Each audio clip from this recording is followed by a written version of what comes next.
ঢাকা দক্ষিণে প্রায় 100% এবং উত্তরে 85% কোরবানির বর্জ্য অপসারণ করা হয়েছে বলে জানিয়েছে দুই নগর কর্তৃপক্ষ।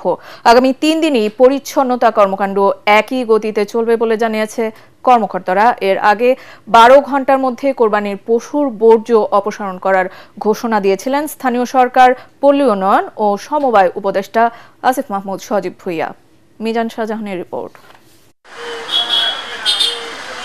কোরবানির পশুর বর্জ্য যেন নগরীতে অস্বাস্থ্যকর পরিবেশ সৃষ্টি না করে সেজন্য সকাল থেকেই ঢাকা উত্তর ও দক্ষিণ সিটি কর্পোরেশনে কাজ করছেন 20,267 কর্মী।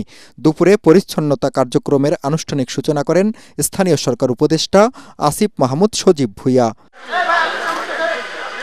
দুইটা সিটি কর্পোরেশন 12 ঘন্টার মধ্যে এবার পরিষ্কার পরিচ্ছন্নতা করার চ্যালেঞ্জ নিয়েছে। আমরা আশা করছি আজকে রাতের মধ্যেই পুরো ঢাকা পরিষ্কার পরিচ্ছন্নতার যে সিটি কর্পোরেশনের যে কার্যক্রম সেটা সম্পন্ন হবে। কিছুটা নিয়মের ব্যত্যয় ঘটলেও আমরা বিশ্বাস করি যে এই সময়ের মধ্যেই আমরা পরিষ্কার পরিচ্ছন্নতা সম্পন্ন করতে পারব।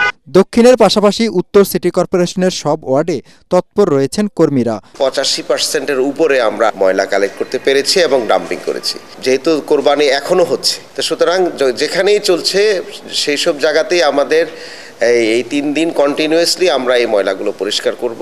এদিকে রাজধানীতে বৃষ্টির কারণে পশুর রক্ত প্রাকৃতিকভাবে অপসারণ হওয়ায় দুর্গন্ধ ছড়ানোর সংখ্যা কমেছে বলে মনে করছেন নগরবাসী।